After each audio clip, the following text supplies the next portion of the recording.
Hi there, it's Tracy Kiernan from stepbysteppainting.net, and this acrylic painting tutorial will show you how to paint coffee at sunset.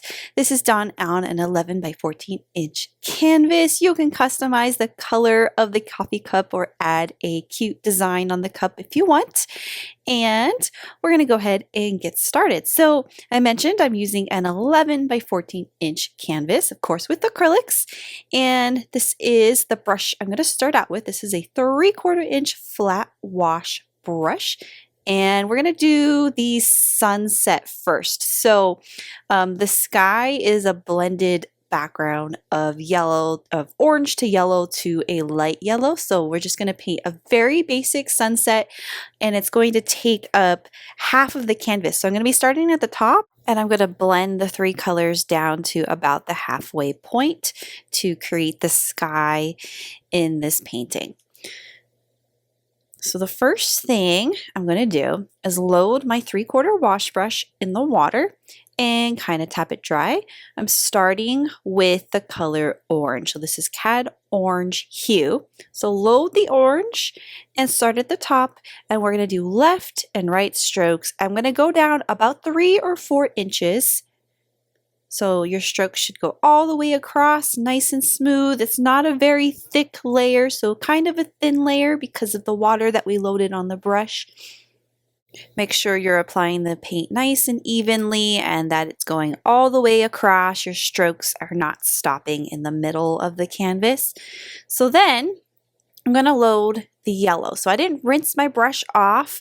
If you had too much orange on your brush, you can wipe the brush off, but loading it in the yellow is going to help with the blending. I'm going to add the yellow. You see me already blending that on there, but I added the yellow below the orange and I blended up, and then I'm going to work my way down. So my sky is going to transition from that really bright sort of dark orange color. Now we're in yellow, and I have streaks of orange kind of seeping into my yellow, and that's okay. It's a sunset picture. So I'm going to continue working my way down with this yellow, and I'm going to have less and less orange on my brush as I continue my way down. I'm going to go down to almost the halfway point with this yellow. So if you're painting on a stretched canvas, you can take your paint and you can extend it on the sides using the color that you have on your brush. So you see me doing that right there.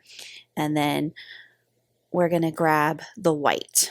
So I'm going to take the white, start below it, and I'm going to go upwards and blend that white into that yellow. So left and right strokes, blending it up, kind of smoothing out those strokes up there because I started and stopped in the middle with those strokes. You can see those heavy strokes, but by brushing over it gently and having your brush go all the way across the canvas, that helps to smooth those strokes out.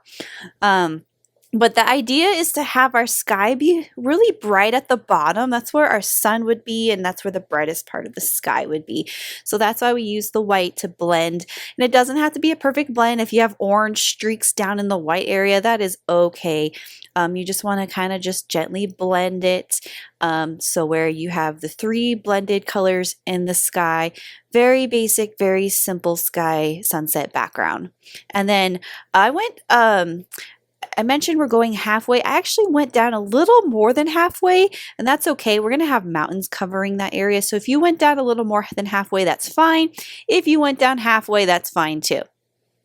I'm going to go ahead and continue painting the sides of this. So sometimes what I do when I'm going to do the sides is use the leftover paint that's on my palette so that doesn't go to waste. So I'm just using that. I'm just grabbing the yellow, and maybe I'll do the orange at the top. Your colors, it could also be like the same solid color on the side. You don't have to extend the colors. Sometimes I'll just, if I'm not going to use leftover paint, I'll wait until the painting's dry and do black on the side. So sometimes it looks really pretty with that. So there's a lot of creative things you can do with the sides of your painting.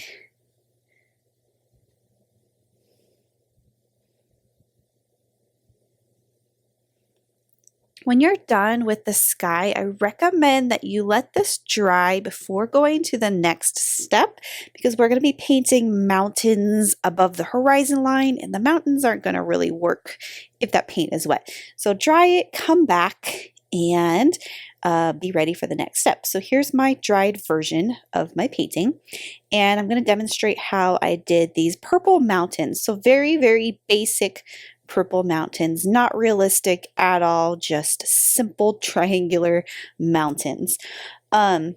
I loaded my palette with the color Brilliant Purple and Prism Violet. So the Brilliant Purple is the light purple and the Prism Violet is the dark purple. So a light sort of violet purple color, lavender color, and then the darker color. So I'm going to use my 3/4 flat brush and load it in the light purple. And I'm going to define the shape of my mountain. So there's 3 mountain peaks in this painting, and they're triangular. So I'm just going to use the tip of my brush to paint a triangular shape over on the right, and it's going to go above that horizon line, so about 4 or 5 inches above that the bottom part of our sky.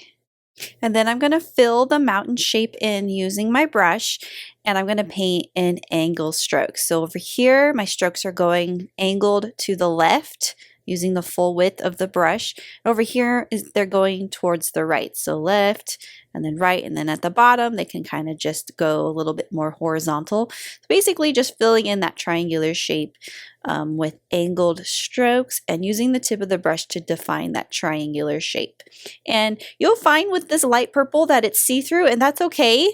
I kind of like the see-through look. It makes it look like the sunset's kind of glowing on the mountain a little bit, but we'll be adding some more layers. This is just the first layer.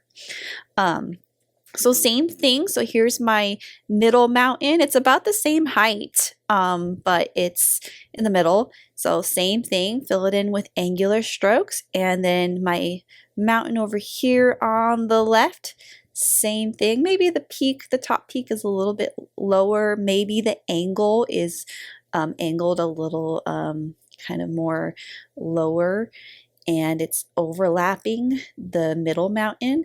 So I'm just doing these angled strokes using the full width of the brush to paint that mountain in,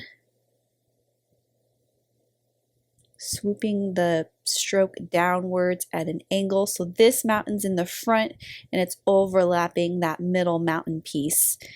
And so the middle one is going to be in the far back, and the right one could be behind the first one. So you can kind of define which one is going to be in front and which one isn't, depending on how you're doing your strokes. So this one we can have be overlapping if we wanted to.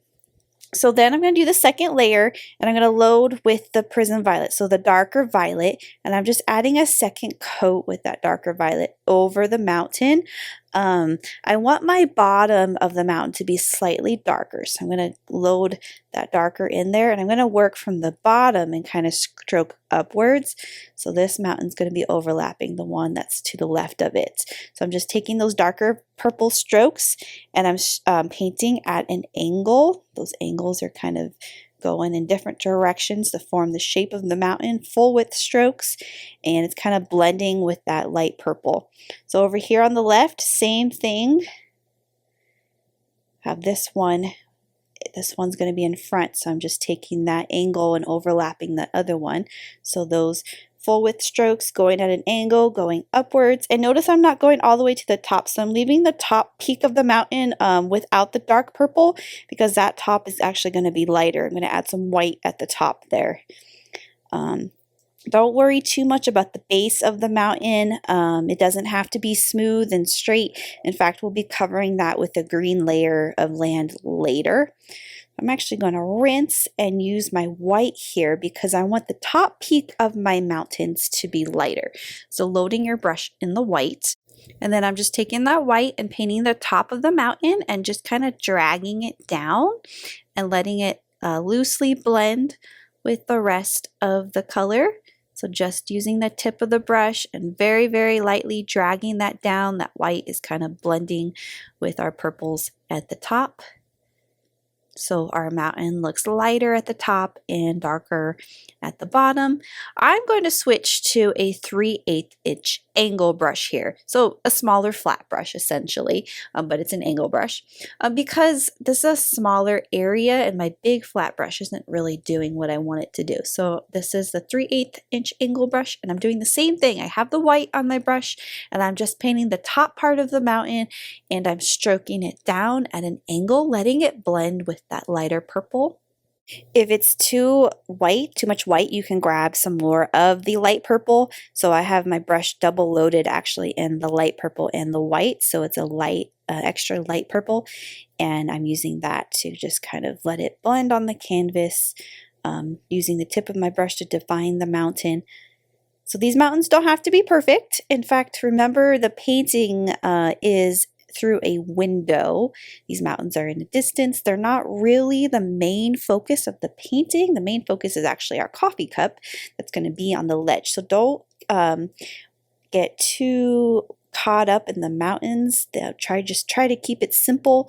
In fact, if this isn't working for you, the blending thing, you can even just paint each of the mountains a solid color purple and maybe do a few strokes of the white at the top. You don't have to make it too complicated. So I'm just doing the same thing for the mountain over here on the left with the white, just gently dragging those strokes down, blending that.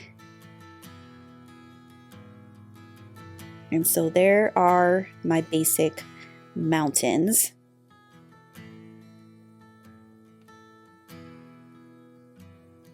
Set my 3/4 brush to the side because I'm no longer using it right now.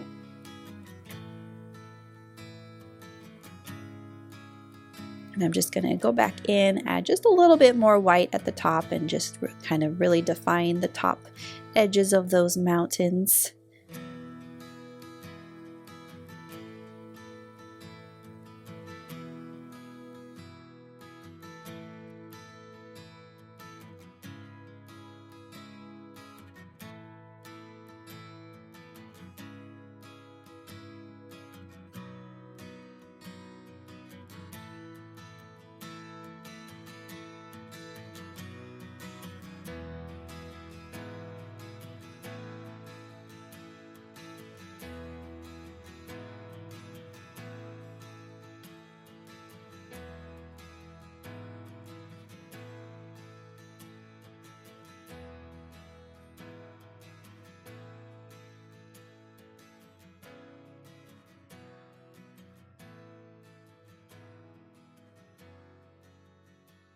Okay, I mentioned earlier that we don't have to worry about the base because we're actually going to do a green layer of land next that's going to slightly overlap our mountain base. So we are going to make this green because green was not on our color list of colors we'll be using. We're going to use blue and yellow to make our green. And so I loaded my palette with primary blue. And then this is the primary yellow. So primary blue and primary yellow. If you need to reload your yellow, you can. So I'm going to mix on my palette a little tiny bit of blue and a lot of yellow. So grab a big chunk of yellow and just a teeny dot of that blue and mix it together. Then grab a little chunk of white, so it's going to turn into like a light green. And then this is kind of silly, but I actually grabbed a little bit of that light purple, just a tiny bit. You don't want it to turn brown. Teeny tiny bit of that light purple kind of warms that green up a little bit or cools it down, something. But it kind of allows that green to have a nice transition of the purple to the green. And then, so we're going to take this springy green color and use, this is actually a number 8 round brush that I'm using, and I'm just going to paint the base of the mountain with this spring green color, and it's going to slightly overlap the base of the mountain in a sort of wavy hill formation the way I'm doing my stroke. So it's not a straight line all the way across, it's a very loose kind of a lumpy line across that's slightly overlapping the base of those mountains. So we're going to do a little bit of landscape perspective in this, so meaning the color of the land is lighter in the distance and it's going to get darker as we go down. So to make our green get darker, we want to gradually add just teeny few more drops of that blue in there. It's going to make your green a little bit darker. So as you work your way down with this green color, adding a little bit of that darker green in there and then blending it up. It doesn't have to be perfect transition. If you don't want to do blending, if you want to keep it simple, you can just paint the entire land that solid green color, and that's okay. But if you want to get advanced and do the blending thing, you can have your green get a little bit darker. So it's up to you. If you want your green to be a little bit lighter, so grab a little bit of white right there, like right there. I didn't finish that, so I just grabbed a little bit of white on my brush and used that to get my green to be lighter at the top. So already we have our land and it's lighter right there at the base of the mountain, and it got slightly darker towards the middle. And we want to take this and we want to go almost all the way down with it. The very bottom of the canvas is going to be like the ledge where the coffee is going to be on. So we're not going to go all the way down, but we're going to go most of the way down with this green. So I'm gradually adding some more blue into my green, and it's allowing my green to get darker and darker as I work my way down. And we have our green that is kind of a transition here. So it's light to dark on the bottom. Again, it doesn't have to be perfect. If you want to simplify it, you can just do a solid color, or you can just maybe just do a light and a dark green. Or even if you have those colors available, you don't want to mix them on your own, you can grab a light green that you own and a dark green and use those two colors and blend those. It's up to you. There's a lot of different directions you can do. The strokes, I'm doing loose, long, wavy strokes. It's not exactly horizontal. They're kind of wavy to create the land. It's kind of a sloped land that's in the distance. And like I said, we're not going all the way down with this color. We're leaving about an inch and a half gap at the bottom. If you want to go all the way down, you can. You're welcome to. If that's helpful for you, you can most certainly do that.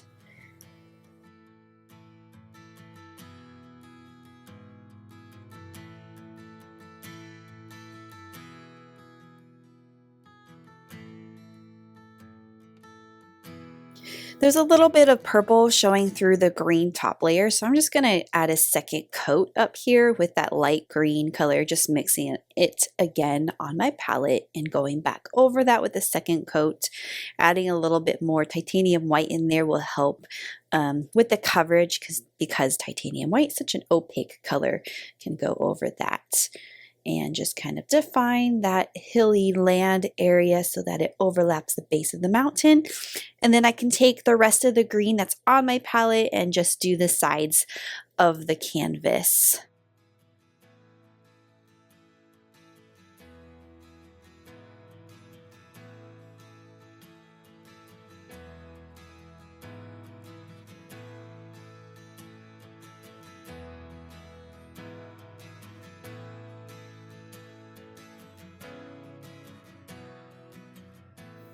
I recommend that you wait for the land area to dry before going on to this next step. I will be demonstrating how to paint the two aspen trees that are on the land. So we have titanium white, and I'll go ahead and use my number 8 round brush for this step. Actually, I'll be using my 3/8 inch angle brush. You can do this with the round brush if you feel more comfortable doing it with the round brush. I'm just going to grab this angle brush. So the tree, I'm going to start with the larger tree that's over on the left.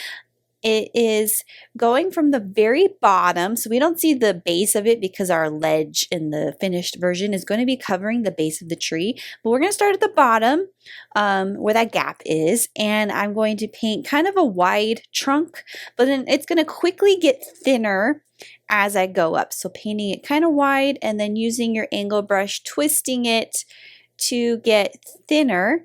So that's going to create the tree. And so a couple coats of this paint to make sure it's got some good coverage. We don't want the tree to be see-through. We don't want to see the mountain, the purple through that.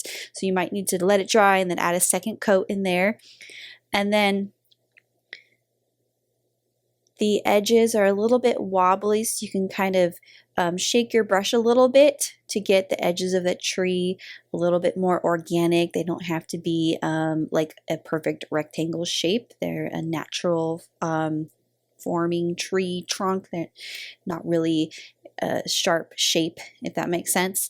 And then I'm going to use my brush, use the tip of the brush. So I'm using the angle brush. I'm able to create the thinner strokes for the branches. So I'm just using the tip to paint the branches that kind of come out, and then little Y, have the branch kind of stem off into a Y formation, and then kind of wavy at the tip. And you just kind of release the pressure that gets your stroke to kind of go to a thin point. So I'm just adding a little bit more of a second coat on my tree to make sure that no purple is really showing through. So keep it very simple, very basic. You don't have to make it look realistic or anything like that.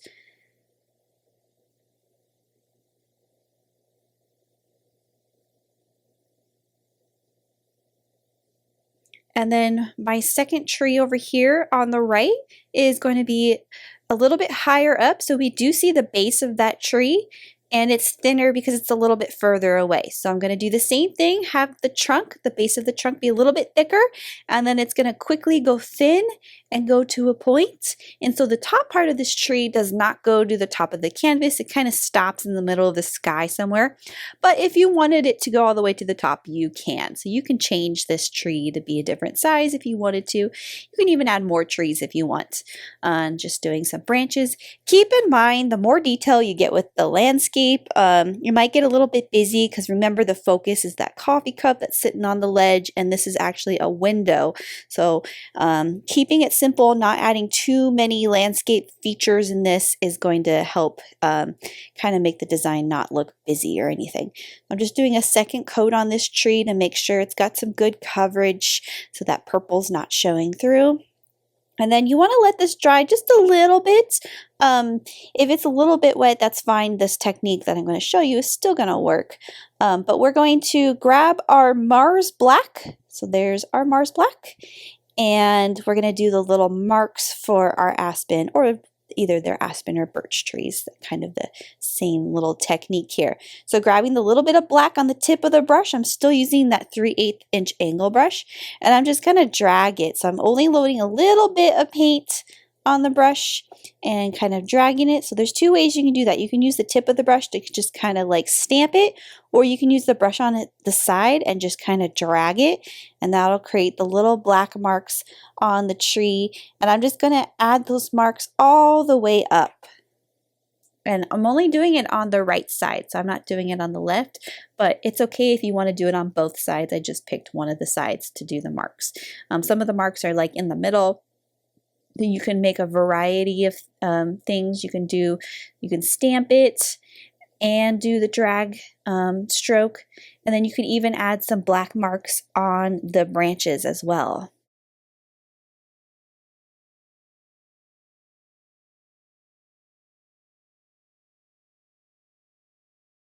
Then I'm going to go ahead and repeat that same technique to our tree over here on the right, and I'm going to make my little marks go from the left to the right.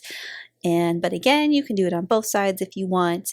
You can make a variety of different kinds of strokes. So because this tree is smaller, I'm using a lot of that tip of the brush to just create very, very subtle little marks. Because it's further in the distance, you can even use the very tiny top tip of that angle corner to create your little marks.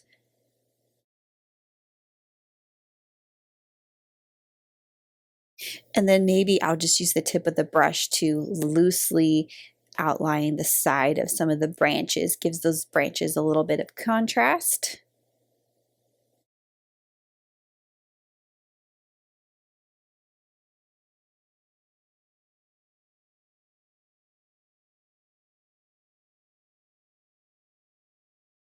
Next, I'm going to add some grass to the base of both of our trees.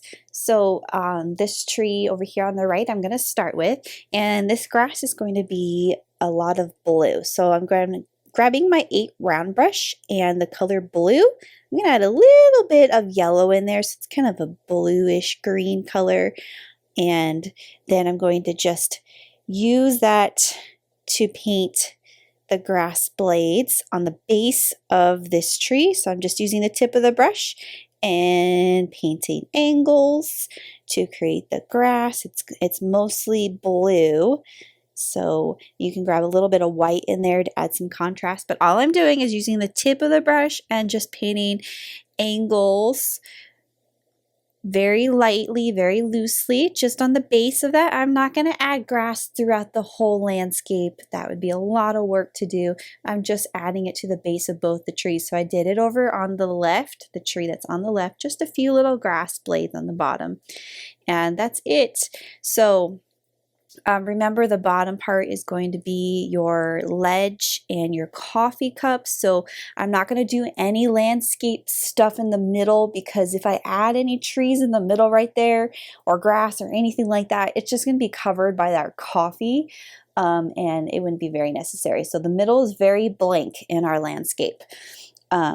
So what we're going to do next is paint the leaves on the tree. So it's a fall scene, so we have bright orange leaves, and I'm going to switch to a number 4 round brush for this.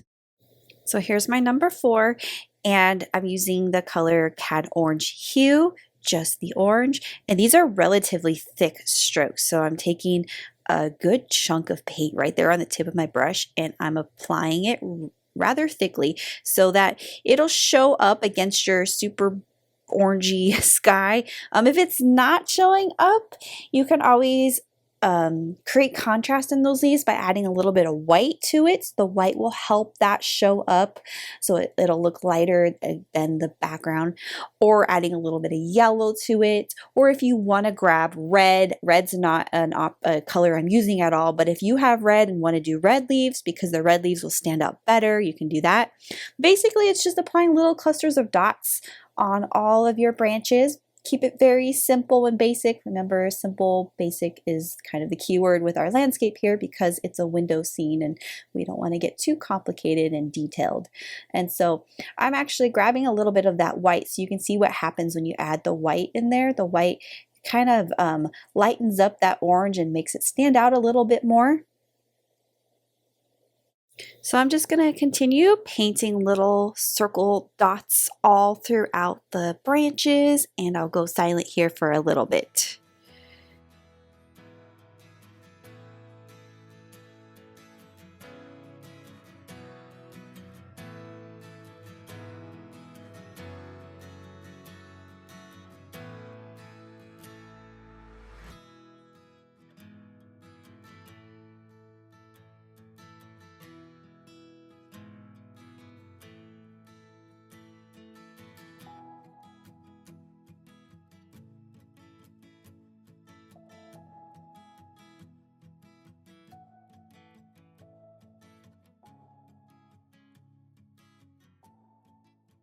Next, I will be painting the ledge that's on the bottom of our painting. So we're going to slowly turn this into a window painting here. And I have the color Raw Umber that I'm applying to my palette. So this is a very dark brown color. You can use any brown. If you don't have Raw Umber, you can use Burnt Umber or Burnt Sienna. So any brown will do.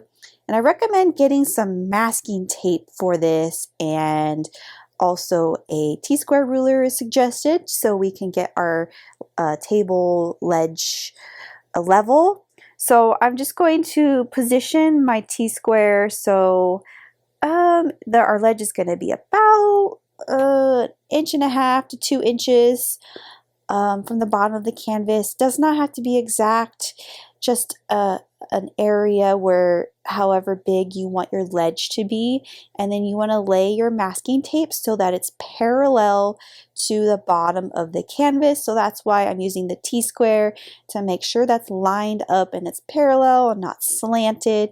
And I'm just going to gently apply the tape in that area and make sure that it's level. And that tape is going to help us create our parallel line. So I'll be using the 3/4 flat for this and the Raw Umber, and it's a very dark paint that has really good coverage actually.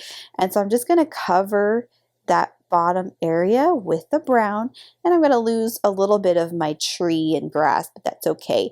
If you didn't want to lose tree or grass, you can make your ledge a little bit lower if you wanted to, but I just decided to cover this chunk down here and it turned out okay.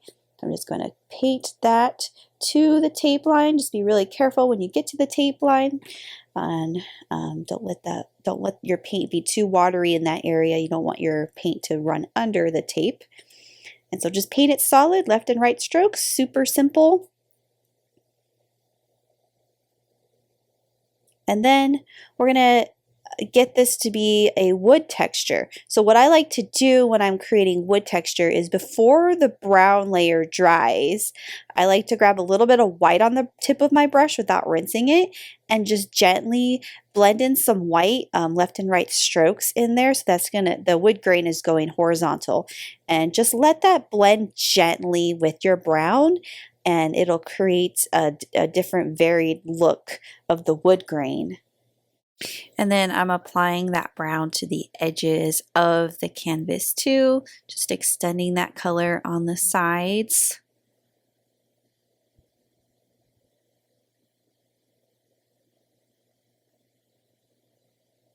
And I'm not doing the white on the sides, I'm just doing solid brown. And then if we wanted to go a step further with the wood grain, this is optional, but if you want to do some knots in the wood or some more lines, I recommend grabbing a round brush for this. So I'm going to actually rinse this one off and grab my one of my round brushes.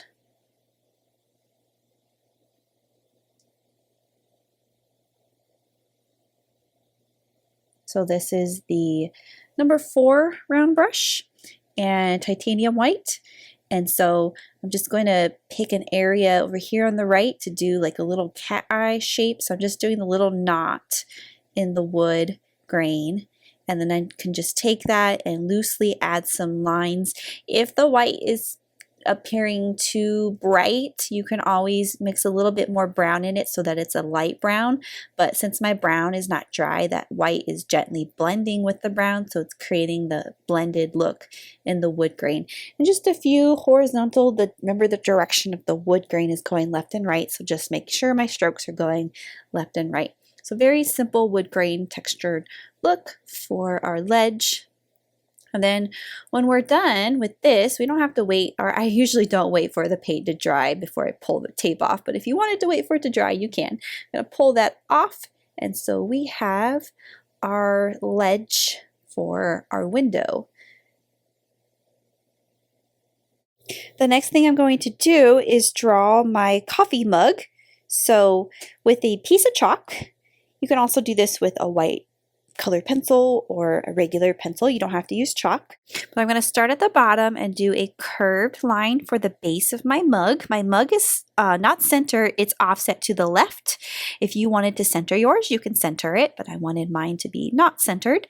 So I did the curved for the base, and I'm just lightly doing the sides of it. Those side lines go kind of vertical, but they're curvy vertical lines.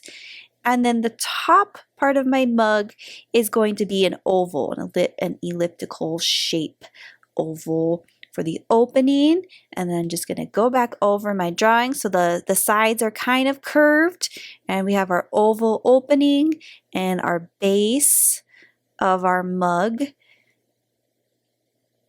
So the base, look at the position of the base, it's about in the middle of the ledge. And the handle, so do like a backward C shape for your handle.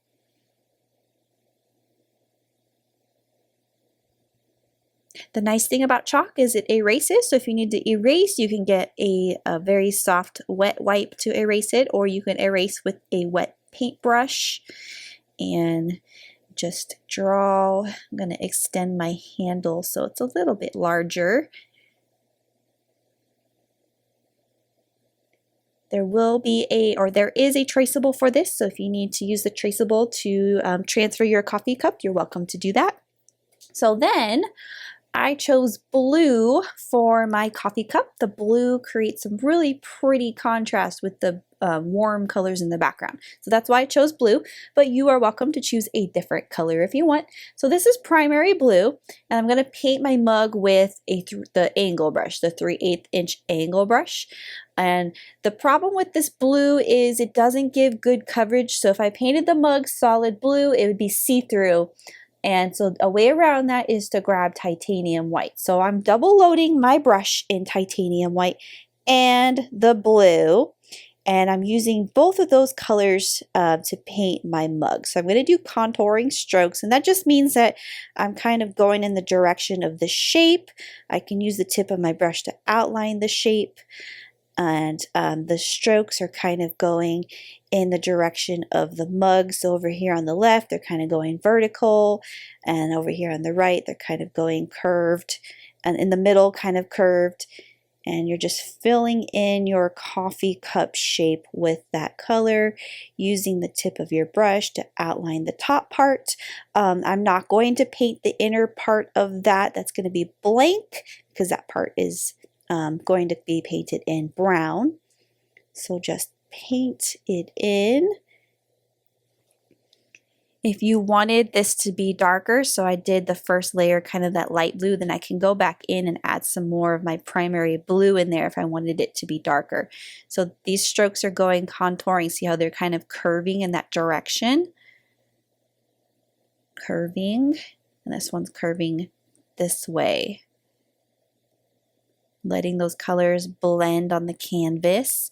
We don't have to let this look realistic. And in the middle, they're curving in a kind of curved direction to form the shape of our mug. So for the handle of the mug, I switched to the number 4 round brush, and I'm just grabbing that blue, and I'm going to just use the round brush to paint the handle of the mug. And make it a little bit thicker by pressing harder on the brush. And I can highlight this if I want, so grabbing a little bit of white on my brush and just adding some white in there and letting that white kind of gently blend with the blue, but not letting it blend all the way. If you want your mug to be darker, so this is a light blue, and I kind of envisioned a darker blue, we can go back over this with some more primary blue without the white. So we have the coverage, it's covering, we don't see any of that landscape showing through our mug. Then we can go back over it with a second coat and have our blue show up darker. So I'm just going to wipe the brush off and load it with the primary blue, and I'm going to use that. I'm still using that angle brush, and I'm using that blue, and I'm just doing curved strokes, kind of letting that gently blend with that light blue, because that light blue is not dry all the way, but I'm just going to let that gently blend for some nice color variation. So you see how I'm doing the curved strokes? That's going to create the form of the mug. It's going to make it look like that mug has form, that it's curved, and kind of a 3D effect. Versus if I just did horizontal strokes, it wouldn't do that same effect. It would make it look flat. So I'm doing curved strokes.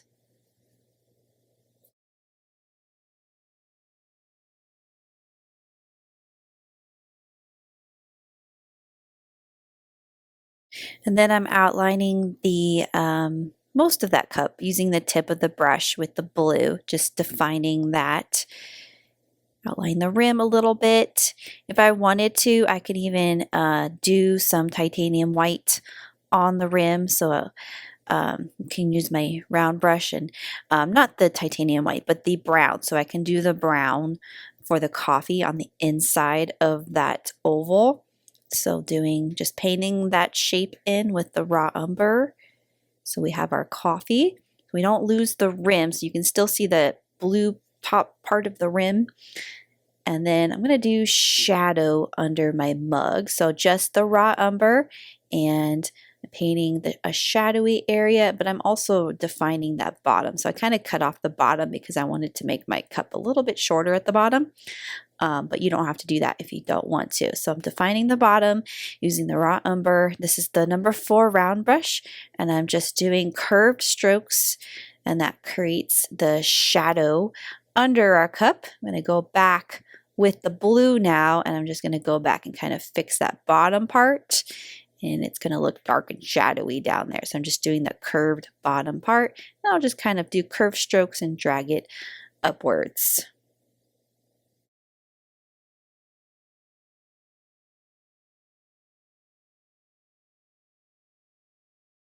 Here's where I can grab that white, and I could loosely outline that rim right there, give it some nice pretty contrast, and I'll outline that part as well. So that shows up. Then I could just take that white and kind of drag it in some of the areas, give it some highlight in there, but not go too crazy with that white. You can even grab a little bit of Mars Black on your brush and add some darker to your shadow, especially if that brown didn't show up against the dark color of the ledge. A little bit of black in there. I'm just going to loosely outline the inner of my handle, but I don't want to outline my mug with the black at all. If you wanted to do some outlining, you can, but I didn't think it would look good with a black outline. Just going to go back there and touch up my rim a little bit. When this is done, you can gently erase your chalk. So if you have any chalk lines that are still showing, just be really careful, especially if your mug's still wet. You don't want to accidentally drag paint out with it. But this is just a baby wipe, and I'm using that to get rid of my chalk lines. Best when that mug is dried all the way, but I tend to not be patient and want to erase it right away. So that's all I'm doing, just gently erasing those chalk lines so that there's no chalk drawing still showing.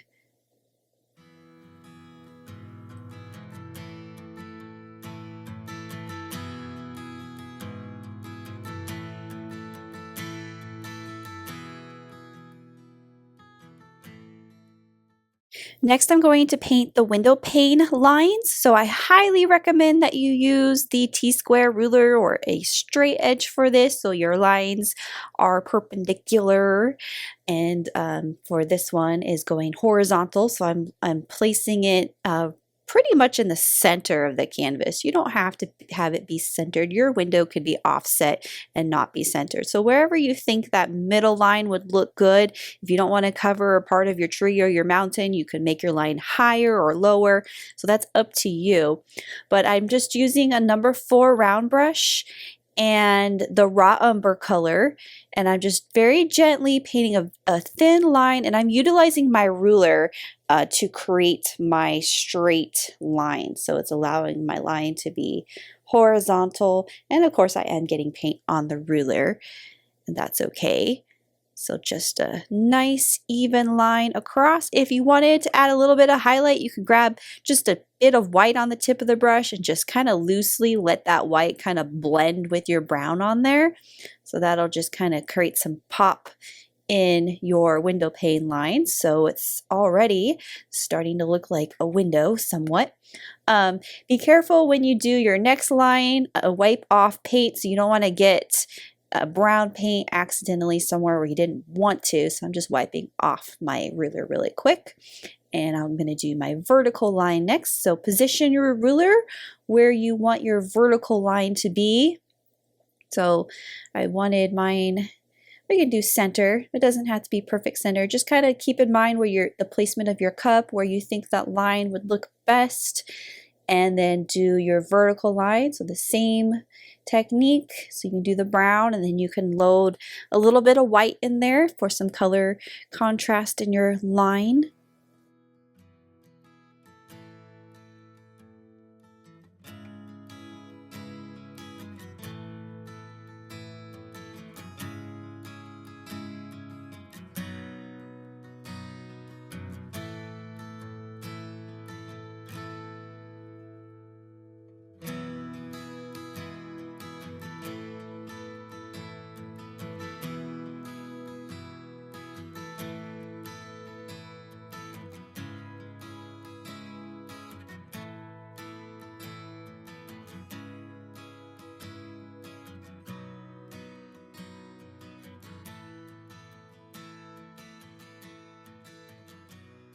Next, I'm going to show you how I did the spirals in the coffee. So starting on the inside of the mug, I just have titanium white. This brown is still a little wet, so it's mixing kind of with the brown.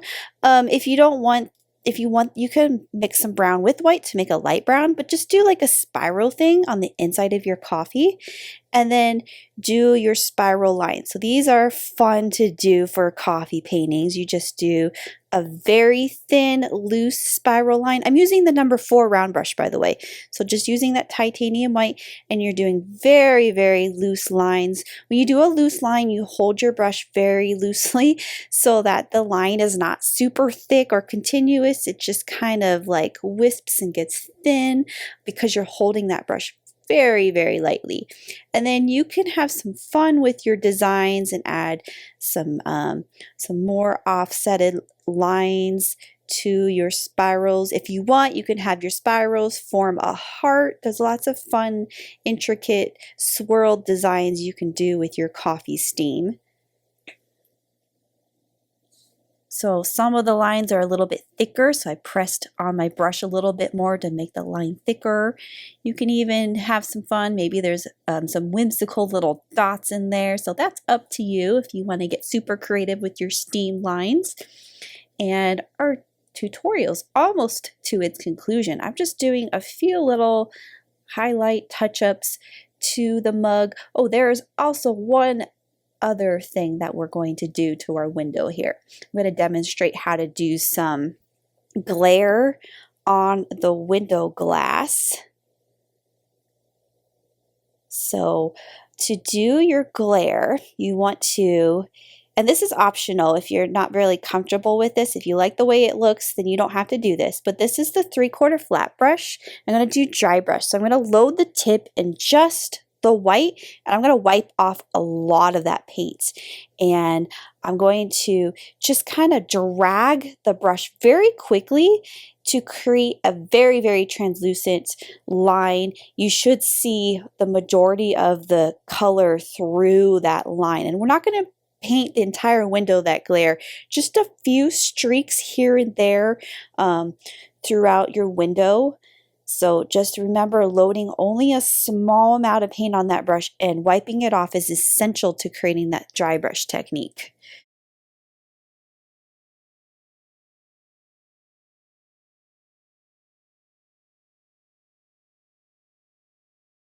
So just kind of pick and choose where you want your glare to show up. Again, we're not covering all of the window. We're just doing it kind of in some areas. And yes, part of your glare will overlap trees or mountains or grass, and that's kind of the point. It just makes it look like that it's glass and we're looking through this glass. Perhaps the coffee steam is creating a fog on the window. That could be something that we can interpret it as, but it does just really add to the pretty glass effect. So just kind of add as much glare as you want.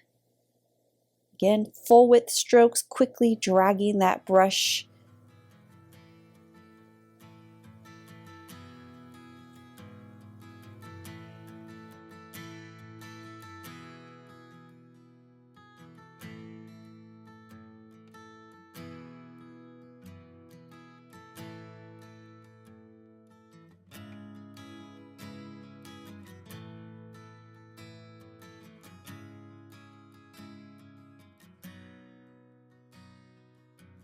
And that is it, my friends. This is the conclusion of Coffee at Sunset acrylic painting tutorial. I love the colors in this painting. I would love to see some creative designs on this cup. I almost did a pumpkin on my cup, but I decided to keep it simple and just a blue cup. I'm using the round brush, the number 4 round brush, to sign my name really quick. So this is the Mars Black. A little bit of water in that black helps. I'll sign my name somewhere in the painting, lower right area. And that is the conclusion. Thanks for watching, and thanks for painting with me.